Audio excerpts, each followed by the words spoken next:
berkunjung ke Kabupaten Nagekeo. Dan untuk hal ini pendengar ya, terkait dengan berita ini, kami akan berbincang dengan Hieronymus Sugi, Provincial Manager Inovasi NTT, sudah di ujung telepon bersama RRI. Pak Hieronymus, selamat pagi.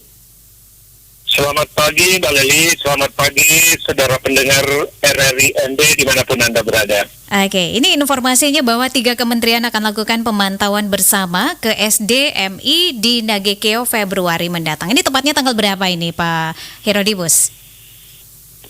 Tepatnya tanggal 8 sampai tanggal 10 Februari 2023. Berarti 2 hari ya kunjungan di sana begitu ya? Ini kenapa Kenapa memilih Kabupaten Nagekeo? Atau masih ada daerah lain di NTT selain Nagekeo yang akan mendapatkan kunjungan tersebut, Pak Hieronymus? Sekedar informasi, kami dari Inovasi merupakan program kerjasama antara pemerintah Indonesia dan pemerintah Australia. Untuk pemerintah Indonesia diwakili oleh 3 kementerian yang disebutkan tadi. Dan program ini menempatkan program berfokus di 4 provinsi di Indonesia. Dan untuk di NTT tidak semua kabupaten mendapatkan dukungan langsung. Sebagai pilot mitra kabupaten yang ada dalam kemitraan ini, ada 4 kabupaten di Pulau Sumba dan Nagekeo. Sehingga salah satu pemilihan Nagekeo ini juga memang karena ini menjadi mitra pada awal dari fase 1 dari 2017 sampai dengan 2019 dan berlanjut sampai akhir 2023 ini. Walaupun memang sudah ada penimbasan ke kabupaten lain, tetapi memang Kabupaten Nagekeo menjadi kabupaten mitra sejak awal fase kedua ini. Demikian saya kembalikan Ibu Leli. Oke, berarti untuk wilayah Florata ini Kabupaten Nagekeo yang ditunjuk begitu ya? Benar sekali. Oke, nah ini agenda kunjungannya apa saja nih selama 2 hari di Kabupaten Nagekeo, Pak Hieronymus? Baik, terima kasih. Nah, agenda kunjungan ini pada hari pertama tanggal 8 itu rombongan akan tiba di Bandara ND Haji Argus Mandi ND dan melanjutkan perjalanan darat menuju ke Mbai, Kabupaten Nagekeo. Pada sore hari nanti setelah tiba di Mbai, ada dialog-dialog interaktif antara pemerintah Kabupaten Nagekeo dan juga rombongan dari kementerian ini, juga termasuk yang hadir adalah Kepala Balai Guru Penggerak NTT dan juga Kepala Balai Penjaminan Mutu Pendidikan NTT. Demikian itu untuk hari pertama. Sedangkan untuk hari kedua, itu rombongan dibagi menjadi 5 rombongan kecil dan itu akan mengunjungi SDMI yang sudah melaksanakan pilot program bersama inovasi terkait dengan program literasi. Juga di dalamnya itu literasi bahasa ibu. Nah, bahasa ibu ini juga kita tahu bahwa tantangan pembelajaran literasi di kelas awal, salah satunya itu karena anak-anak belum bisa menguasai bahasa Indonesia. Dengan demikian, pendekatan dengan menggunakan bahasa yang dikuasai anak, itu memampukan anak untuk belajar lebih baik. Jadi, itu kunjungan ke sekolah-sekolah yang juga mengimplementasikan pilot dengan menggunakan pendekatan bahasa ibu. Di samping itu juga, rombongan ini juga melihat bagaimana rapor pendidikan ini digunakan untuk bagaimana perencanaan dan juga untuk perencanaan berbasis data dan hal-hal lain terkait dengan program pendidikan di daerah. Juga ini juga pengimbasan ke PAUD dan Madrasah Ibtidaiyah yang juga memang berinisiatif juga menjadi mengembangkan kurikulum merdeka di konteks kabupaten ini. Itu yang agenda hari kedua, dan hari ketiga rombongan akan kembali ke Jakarta dan seperti rombongan dari Kementerian Agama akan melanjutkan ke Kabupaten Manggarai Barat. Demikian Ibu Leli. Oke, jadi di hari kedua ini rombongan akan dibagi menjadi 5 begitu ya, dan mengunjungi beberapa sekolah yang ada di sekolah dasar dan juga MI begitu ya, yang ada di Kabupaten Nagekeo. Ini berapa sekolah nih tepatnya yang akan dikunjungi oleh tim tersebut, Pak Hieronymus? 5 rombongan itu kurang lebih 2 sekolah masing-masing rombongannya. Jadi itu untuk rombongan pertama itu akan mengunjungi SD Impres Wudu di Kecamatan Bowai dan MI Negeri Nagakeo di Aisesa. Kelompok kedua akan mengunjungi SD Impres Nebe dan MI Swasta Al Ikhlas Aloritis. Yang keduanya berada di Aisesa juga. Sementara grup ketiga akan mengunjungi MI Swasta Nurul Sadah Nagadero dan SD Katolik Santo Stefanus Nagadero. Untuk rombongan keempat biasakan mengunjungi PAUD Santa Clara dan SD Katolik Wolopogo di Bowai, dan rombongan terakhir akan mengunjungi SD Katolik Galawea dan SD Negeri Dora di Nangaroro. Demikian berarti totalnya ada 10 sekolah yang akan dikunjungi ya. Ada PAUD, SD dan juga madrasah begitu ya yang akan dikunjungi oleh tim tersebut. Nah, dalam kunjungan ini kegiatannya apa saja ini Pak Hieronymus? Dalam kunjungan itu kegiatannya pertama melakukan pemantauan implementasi strategi pembelajaran di kelas. Melihat apa yang berjalan dengan baik, tetapi juga mengobservasi tantangan-tantangan yang ada dalam implementasi program tersebut gitu. Dan setelah melakukan pemantauan di kelas, ini juga melakukan dialog singkat dengan kepala sekolah maupun guru-guru yang ada di sekolah-sekolah tersebut tentang apa kemajuan yang dicapai, apa keberhasilan, termasuk juga tantangan-tantangan yang dihadapi dari guru atau kepala sekolah. Berarti itu sekolah yang dilakukan, dan informasi ini akan dilakukan rombongan ini sebetulnya. Rombongan ini merupakan anggota dari Steering Komite Nasional tentang Program Inovasi ini. Dan nanti setelah hasil kunjungan lapangan ini dibawa ke kementerian untuk dibahas bersama antara Kementerian Pendidikan, Kementerian Agama dan Bappenas. Ini untuk bagaimana membahas tentang strategi dukungan untuk kebijakan secara nasional gitu. Oke.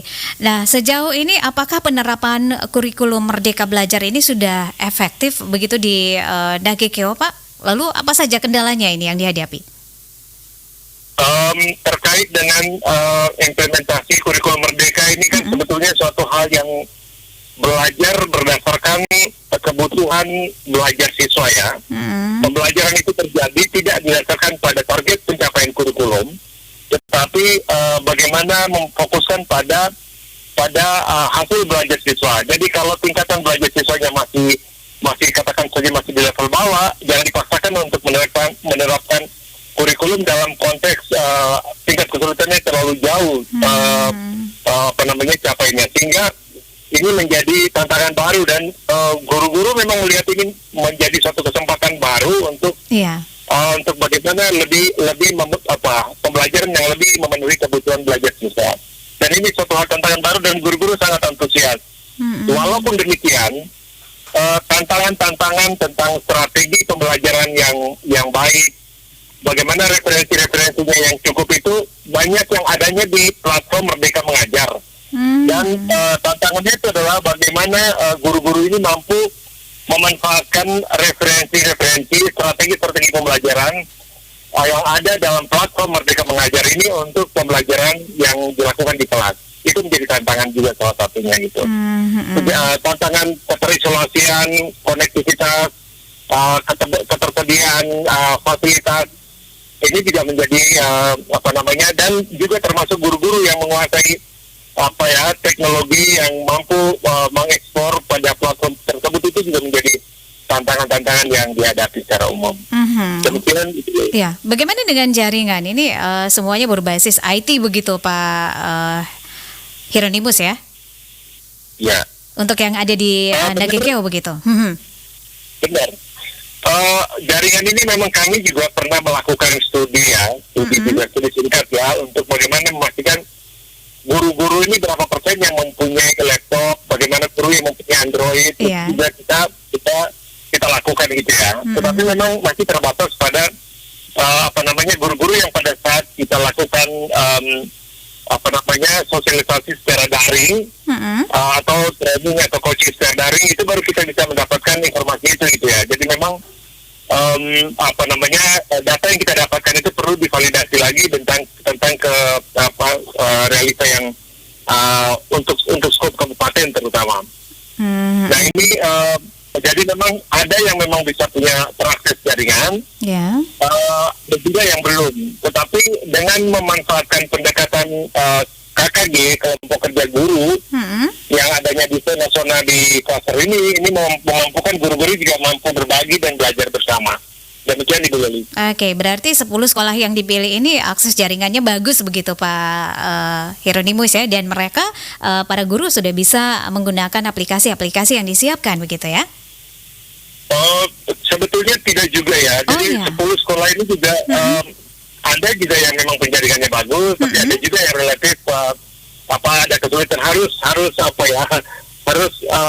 mobilisasi sedikit ke lokasi yang bisa mendapat jaringan kalau memang untuk mendapatkan ini. Kita juga pernah berpengalaman ketika teman-teman kalau mau mengadakan pertemuan atau pelatihan secara daring, mereka harus mengeluarkan effort sedikit untuk keluar ke daerah-daerah yang bisa dijangkau begitu ya. Jaringan untuk bisa mendapatkan itu gitu. Oke. Alasan memilih 10 sekolah untuk dikunjungi ini apa saja Pak Hieronimus? Sebetulnya alasannya itu pertama mereka ya pilot tentang bahasa ibu, berarti sekolah-sekolah yang memang yang telah mengimplementasikan pendekatan bahasa ibu tersebut gitu. Juga kita melakukan satu pendekatan yang namanya assessment ya, reading camp dengan konteks bagaimana kita melakukan assessment awal dulu kepada siswa melalui guru-guru ya. Jadi kita melatih guru supaya guru melakukan assessment ini pada siswa untuk menentukan kira-kira anak ini masih di jenjang kemampuan yang mana terkait literasi dan numerasi yang menjadi basis dari program inovasi ini. Nah, ketika asesmen itu menempatkan anak masih di level mengenal huruf, maka pembelajaran pun jangan sampai memaksakan untuk memberikan bacaan-bacaan yang kompleks untuk anak yang baru mengenal huruf.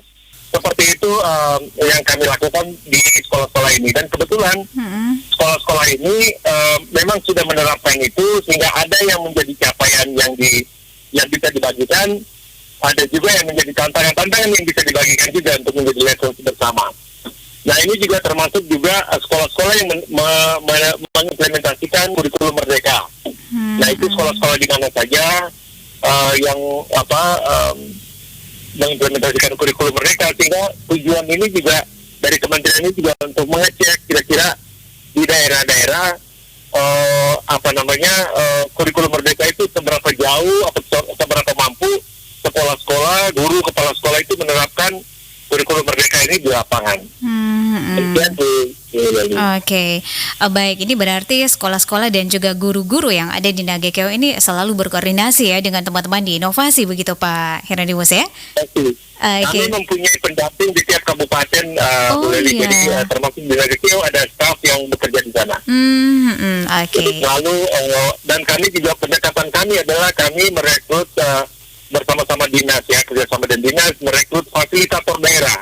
Dan fasilitator daerah ini adalah guru atau kepala sekolah yang menjadi mitra perpanjangan tangan dari pemerintah dan juga inovasi ini. Sehingga kelak ketika inovasi sudah selesai programnya, mereka ini yang nanti akan meneruskan program-program ini bersama pemerintah daerah dan juga mengimbaskan ke sekolah-sekolah lain yang belum mendapatkan program yang sama. Oke, baik Pak Hieronimus, ini apa harapan Anda terkait dengan kegiatan yang akan digelar untuk Kabupaten Nagekeo sendiri untuk menyukseskan program Merdeka Belajar di sana? Silakan Pak Hieronimus. Pertama, kesiapan dari semua pihak ya, pandangan positif dari semua guru terutama, dukungan dari kepala sekolah, pemantauan yang juga rutin dari pengawas sekolah, juga dukungan dinas dan pemerintah daerah terutama. Ini semua pihak ini jika dengan dukungan juga Balai Guru Penggerak, Balai Penjaminan Mutu Pendidikan, 2 UPT, Kemendikbud Ristek yang ada di provinsi, Dengan kerjasama yang intens antara semua pihak ini, maka kurikulum Merdeka ini harapannya bisa kita laksanakan dengan efektif. Kita pasti juga yakin bahwa ada tantangan-tantangan, tetapi bahwa tantangan itu jangan sampai kita belajar atau berhenti di situ gitu. Tapi mari kita analisa, kalau kita mempunyai tantangan tersebut, apa yang menjadi kendala. Sehingga dengan demikian kita belajar untuk mengatasi kendala-kendala tersebut. Harapan saya pasti kita akan bisa mencapai peningkatan kualitas pendidikan di daerah kita ini lebih baik melalui kurikulum Merdeka ini. Demikian Ibu Leli. Baik, terima kasih Pak Hieronimus untuk waktunya bersama RRI. Sukses untuk giatnya dan kami RRI akan terus update ya terkait dengan kunjungan 3 menteri ke Nagekeo. Selamat pagi Pak Hieronimus. Selamat pagi Bu Leli, terima kasih dan selamat pagi semua pendengar RRI. Pro 1 RRI ND bisa Anda dengarkan di Maumere di frekuensi FM 88,7, Mbai dan Bajawa di FM 91,7, Aimere di FM 97,3, Labuan Bajo di FM 90,9.